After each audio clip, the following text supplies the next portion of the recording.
ጤና ይስጥልን የተወደዳችሁ የገበያ ሚዲያ ተከታታዮቻችን ምጣኔ ሀብታዊ እድገት ለማህበራዊ ዋስትናችን በማለት ተግቶ ከሚሰራው ገበያ ሚዲያ የጥቅምት 22 ቀን 2018 ዓ.ም የዕለቱን የምዕራፍ 1 የዜና ዘገባችንን ይዘንላችሁ ቀርበናል። የዜና ዘገባችንን ስፖንሰር ያደረገልን አጋራችን ደግሞ የሮሃ ፎሬክስ ቢሮ ነው። በዜና ዘገባችን ላይ የሮሃ ፎሬክስ ቢሮን የዕለቱን የውጭ ምንዛሬ ተመን የምናሳውቃችሁ ይሆናል።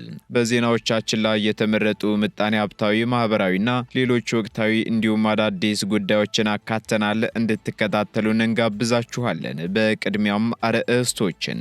የህዝብ ማመላለሻ አውቶቡሶች ከተቀመጠው ደቂቃ በላይ አገልግሎት ሲያቋርጡ ቅጣት የሚያስከትል አሰራር መዘርጋቱ ተገለጸ። በተጨማሪም አውቶቡሶችን በተመለከተ አዳዲስ መረጃዎች ተሰምተዋል፣ እናጋራችኋለን። ሚኒስቴር መስሪያ ቤቱ የውጭ ሀገር የሥራ ስምሪትን በሚመለከት አዳዲስና አነጋጋሪ መረጃ ይፋ አደረገ። ለመሆኑ ይህ የህብረተሰቡን ትኩረት የሳበው መረጃ ምንድነው? በዝርዝር ይዘነዋል። የኢትዮጵያ አየር መንገድ ተጨማሪና እጅግ ቅንጡ የሆነ አውሮፕላን በዛሬው ዕለት ተረከበ። ስለዚህ ቅንጡ አውሮፕላንም አዳዲስ መረጃዎች እየወጡ ይገኛሉ። በዝርዝር የምናደርሳችሁ ይሆናል። የኢትዮጵያን የባህር በር ጥያቄ ተከትሎ እየወጡ ያሉ መረጃዎች አነጋጋሪ ሆነው ቀጥለዋል። ዛሬም የባህር በርን ጉዳይ በሚመለከት አዲስ መረጃ ተሰምቷል። በዝርዝር ትሰሙታላችሁ።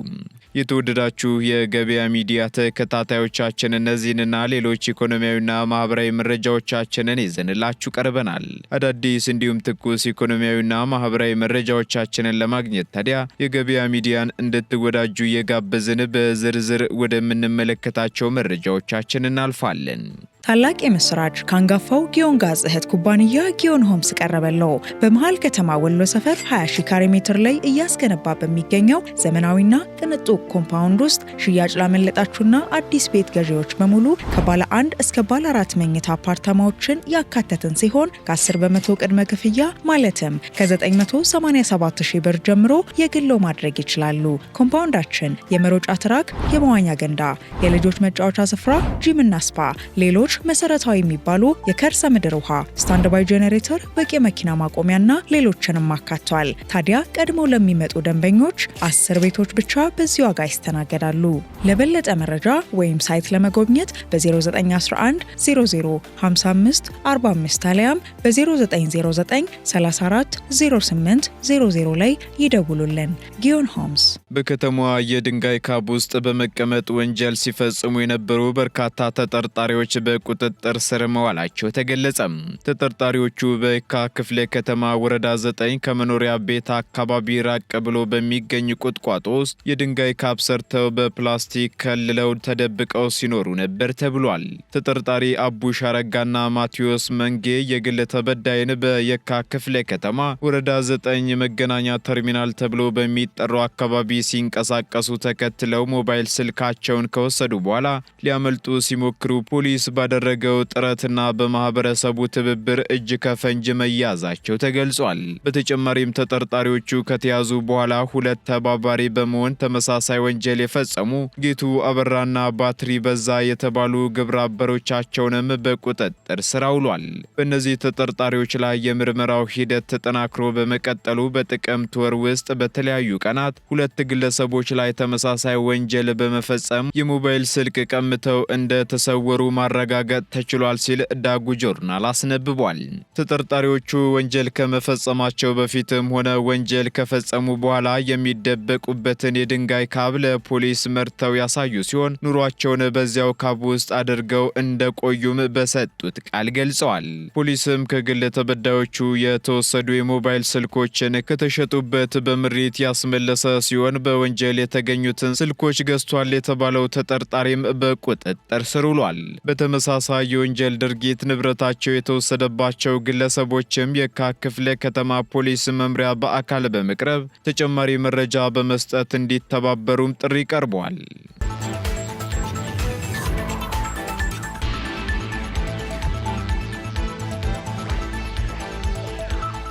በዛሬው ዕለት እስከ 9 ሰዓት ተኩል ድረስ በበርካታ አካባቢዎች መብራት እንደሚቋረጥ ተገለጸ። የኢትዮጵያ ኤሌክትሪክ አገልግሎት ዛሬ ጥቅምት 22 ቀን 2018 ዓ.ም የጥገና ስራ ለማከናወን በአዲስ አበባና ሸገር ከተማ አንዳንድ አካባቢዎች ላይ ኃይል እንደሚቋረጥ አስታውቋል። በዚህም ከጠዋቱ 2 ሰዓት ተኩል እስከ 9 ሰዓት ተኩል ድረስ ኃይል ከሚቋረጥባቸው አካባቢዎች መካከል አይሲቲ ፓርክ ወይንም ልደታ ማይኒንግ፣ ድሬ ከአስፓልት በታች ጉዳ፣ ኬላ፣ ጉዮ፣ ታጠቅ ኢንዱስትሪ መንደር፣ ድሬ ከአስፓልት በላይ ገፈርሳ ውሃ ግድብና አካባቢው፣ ሲሊ፣ ከረላ፣ መናገሻ፣ ገላን ውሃ ከርሰ ምድር፣ አቃቂ ከተማ ቀበሌ 01፣ 02፣ 04 እና ዓለም ባንክ ይገኙበታል ተብሏል። በተጨማሪም ቀርሳ ድረስ ማርቆስ መጋዘን፣ ቀጨኔ 8 ቁጥር ማዞሪያ፣ ቀጨኔ አንደኛ፣ ሁለተኛና ሶስተኛ መንገድ፣ ይመርኋ መቀጠያ 19 ታቦት ማደሪያ፣ መታፈሪ ሰፈር፣ ጴጥሮስ ሆስፒታል፣ ሽሮ ሜዳ፣ ለቡ አድርጎቡ ሙዚቃ ሰፈር፣ ዊጃንሶል ፋብሪካ፣ ለቡ አርሴማ ፊት ለፊትና ዮበክ ሪል ስቴትንም ያጠቃልላል የተባለው። በሌላ በኩል ከጠዋቱ 3 ሰዓት እስከ 8 ሰዓት ደግሞ በዓለም ባንክና አካባቢው ላይ የኃይል አቅርቦት ይቋረጣል ሲል አገልግሎቱ አስታውቋል። ስለሆነም በተጠቀሱት አካባቢዎች የሚገኙ ደንበኞች የጥገና ስራው ተጠናቆ የኃይል አቅርቦቱ እስኪመለስ ድረስ በትዕግስት እንዲጠብቁ ሲልም ማሳሰቢያውን አስተላልፏል።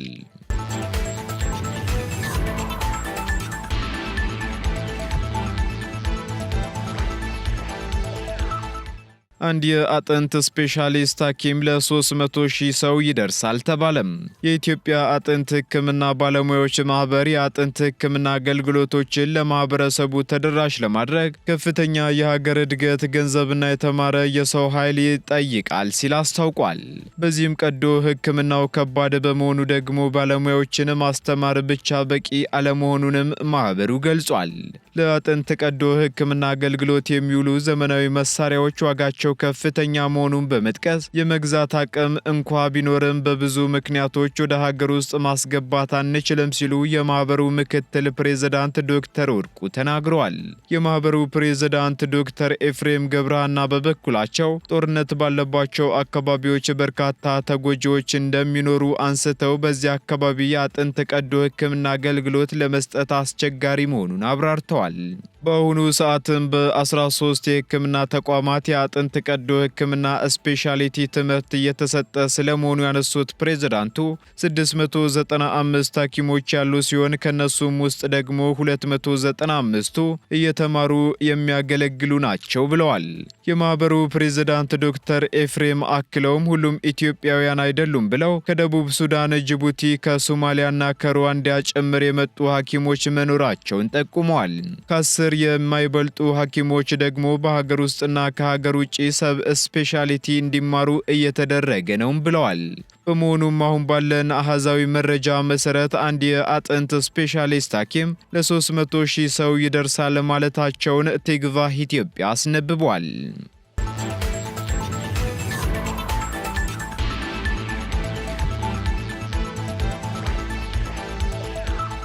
አውቶቡሶችን ከ20 ደቂቃ በላይ ያለበቂ ምክንያት አገልግሎት ማቋረጥ እንደሚያስቀጣ ተገለጸ። የአዲስ አበባ ከተማ የአውቶቡስ አገልግሎት ድርጅት የከተማ የሕዝብ ማመላለሻ አውቶቡሶች የቴክኒክ ብልሽት ካጋጠማቸው ወይንም የሚታወቅ ችግር ካላጋጠማቸው በስተቀር ከ20 ደቂቃ በላይ አገልግሎት ማቋረጥ እንደማይችሉና አውቶቡሶች ላይ በጂፒኤስ ቁጥጥር እንደሚደረግ አስታውቋል። እንዲሁም ይህንን ሕግ የተላለፉ አውቶቡስ ሹፌሮችና ትኬት ቆራጮችን ተጠያቂ እንደሚያደርግም ድርጅቱ አስጠንቅቋል። ይህ አሰራር የተዘረጋው ዜጎች በቂ የትራንስፖርት አገልግሎት በማጣት እንዳይጉላሉና ረጃጅም ሰልፎች እንዳይፈጠሩ ለመከላከል እንደሆነም ተገልጿል። በዚህም የአውቶቡሶችን የትራንስፖርት አገልግሎት ፍሰት፣ ምልልስና የጊዜ ቆይታ በቅርበት እየተቆጣጠሩ እንደሚገኙ የአዲስ አበባ ከተማ የአውቶቡስ አገልግሎት ድርጅት የአገልግሎት ድጋፍ ዳይሬክተር አቶ እንዳልካቸው ከበደ ተናግረዋል። ተናግረዋል።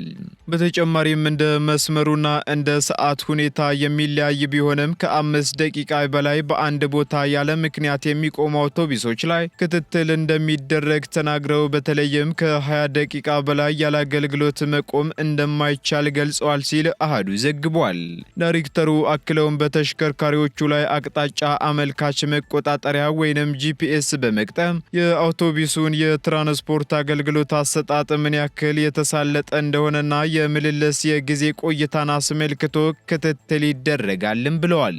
በተጨማሪም በአውቶቡሶች ውስጥ በተገጠሙ ካሜራዎች አማካኝነት የጊዜ ቆይታንና የትራንስፖርት አገልግሎት አሰጣጡን በሚመለከት ቁጥጥር እየተከናወነ እንደሚገኝም ተጠቁሟል።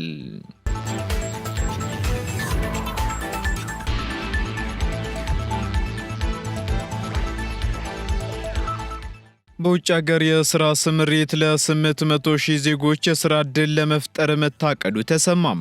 የስራና ክህሎት ሚኒስቴር በ2018 በጀት ዓመት በውጭ ሀገር የስራ ስምሪት ለ800 ሺህ ዜጎች የስራ ዕድል ለመፍጠር አቅዶ እየሰራ መሆኑን አስታውቋል። በዚህም የዜጎችን ክብር፣ መብት፣ ደህንነትና ተጠቃሚነትን በሚያረጋግጥ መልኩ የውጭ ሀገራት የስራ ስምሪት ላይ በትኩረት እየተሰራ መሆኑን በሚኒስቴሩ የህዝብ ግንኙነትና የኮሚኒኬሽን ስራ አስፈጻሚው አቶ አበባ አለሙ ተናግረዋል። በተጨማሪም የውጭ ሀገራት የስራ ስምሪት በየጊዜው እያደገ መሆኑን ጠቅሰው ከ2014 ዓ.ም በፊት ከነበረበት 40 ሺህ ገደማ በ2017 ዓ.ም 503 ሺህ እንዲሁም በ2018 በጀት ዓመት የመጀመሪያ ሩብ ዓመት ከ136 ሺህ በላይ ዜጎችን ተጠቃሚ ማድረግ መቻሉን አብራርተዋል። የውጭ ሀገራት የስራ ስምሪቱን ለማሳካትም በሚደረጉ ሂደቶች የነበሩ እንግልቶችና ወጪዎችን ማስቀረት የቻለ በቴክኖሎጂ የተደገፈ ዘመናዊ አሰራር መዘርጋቱንም አስታውቀዋል። በሌላ በኩል በስራ ስምሪት መዳረሻ ሀገራት ያሉ የኢትዮጵያ ኤምባሲዎች አማካኝነት የዜጎችን መብት፣ ደህንነትና ተጠቃሚነት ማረጋገጥ የሚያስችል ስርዓት መዘርጋቱንም አክለዋል። በመሆኑም እስካሁን ከኩዌት፣ ሊባኖስ፣ ሳውዲ አረቢያ፣ የተባበሩት አረብ ኤሚሬቶች፣ ዮርዳኖስና ኳተር ጋር የመግባቢያ ስምምነት ተፈርሞ ወደ ተግባር መግባቱን እንዲሁም በቀጣይም የመዳረሻ ሀገራትን ለማስፋት እየተሰራ ነው ብለዋል። እንዲሁም የሙያ አይነቶችን ለማብዛት በቀጣይ በስፋት የሚታሰቡ ዘርፎች እንደሚኖሩ ጠቁመው አሁን ላይ ግን ተግባራዊ እየተደረጉ ያሉት የቤት ረዳትነት፣ ቤት አያያዝ፣ የቤተሰብ እንክብካቤ፣ ሹፌርና ሴኩሪቲ መሆናቸውን ገልጸዋል።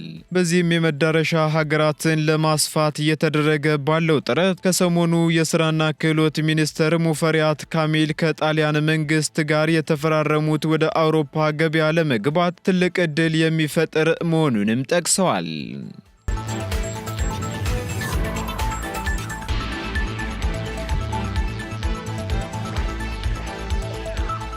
ጎረቤት ሀገራት የኢትዮጵያን የባህር በር የማግኘት መብት መንፈግ አይችሉም ተባለም።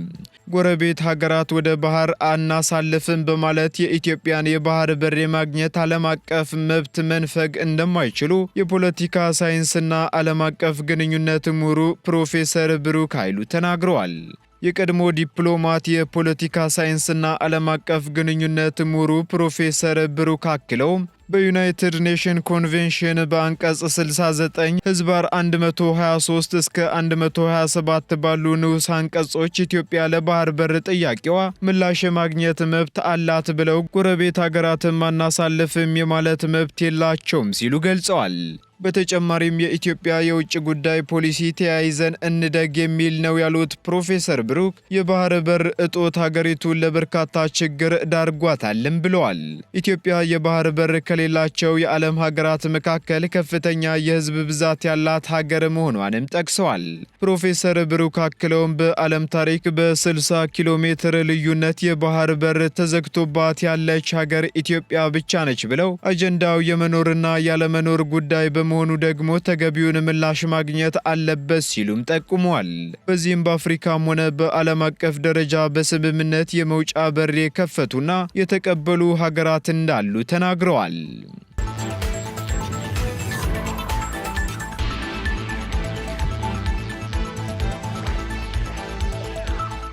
ቀጥለናል ውድ ተከታታዮቻችን። ወደ መጨረሻው ዝርዝር መረጃችን ስንሸጋገር የኢትዮጵያ አየር መንገድ ተጨማሪና እጅግ ቅንጡ የሆነ አውሮፕላን ተረከበም። የኢትዮጵያ አየር መንገድ እጅግ ቅንጡ የሆነውንና በዚህኛው ሞዴል 21ኛው ኤርባስ A350-900 አውሮፕላን መረከቡን አስታውቋል። አየር መንገዱ ዛሬ ማለዳ የተረከበው ይህ አውሮፕላን 340 ሰዎችን የመጫን አቅም እንዳለውም አየር መንገዱ ገልጿል። የኢትዮጵያ አየር መንገድ ይህን አውሮፕላን መረከቡ በዓለም አቀፍ በዘርፉ ያለውን ምቹ አገልግሎት አሰጣጥ በይበልጥ እንደሚያሳድግም ተጠቁሟል።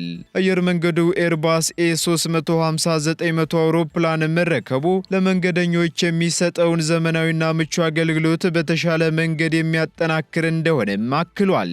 እንዲሁም የኢትዮጵያ አየር መንገድ በአቪዬሽን ኢንዱስትሪው ያለውን የመሪነት ሚና የሚያስቀጥል እንደሆነም አስታውቋል። የአየር መንገዱ የመጀመሪያው ኤርባስ A350-1000 አውሮፕላን ጥቅምት 26 ቀን 2017 ዓ.ም አዲስ አበባ መግባቱ ይታወሳል።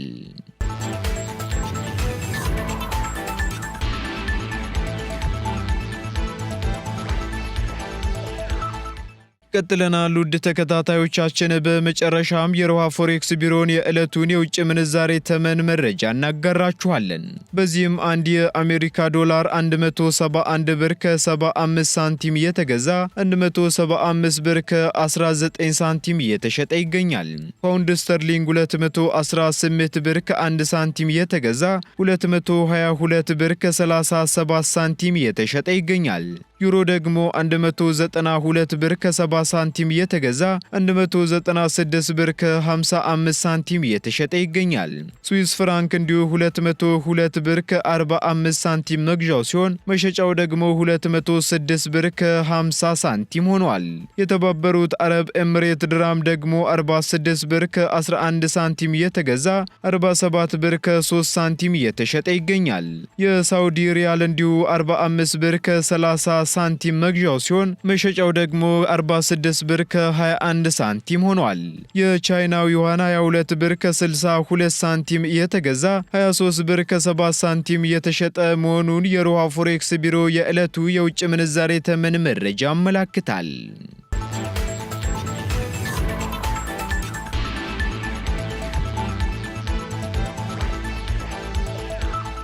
የተወደዳችሁ የገበያ ሚዲያ ተከታታዮቻችን ለምዕራፍ አንድ ያዝንላችሁ ኢኮኖሚያዊና ማህበራዊ መረጃዎቻችን እነዚህን ይመስሉ ነበር። አዳዲስ እንዲሁም ትኩስ ኢኮኖሚያዊና ማህበራዊ መረጃዎቻችንን ለማግኘት ታዲያ ገበያ ሚዲያን እንድትወዳጁ እንጋብዛለን። ሰናይ ጊዜን ተመኘን።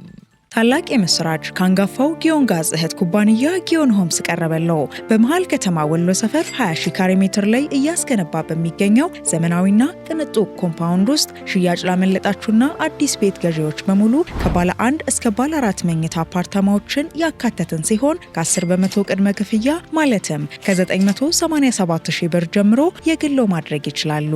ኮምፓውንዳችን የመሮጫ ትራክ፣ የመዋኛ ገንዳ፣ የልጆች መጫወቻ ስፍራ፣ ጂምና ስፓ፣ ሌሎች መሰረታዊ የሚባሉ የከርሰ ምድር ውሃ፣ ስታንድ ባይ ጄኔሬተር፣ በቂ መኪና ማቆሚያና ሌሎችንም አካቷል። ታዲያ ቀድሞ ለሚመጡ ደንበኞች 10 ቤቶች ብቻ በዚህ ዋጋ ይስተናገዳሉ። ለበለጠ መረጃ ወይም ሳይት ለመጎብኘት በ0911 00 55 45 አሊያም በ0909 34 08 00 ላይ ይደውሉልን። ጊዮን ሆምስ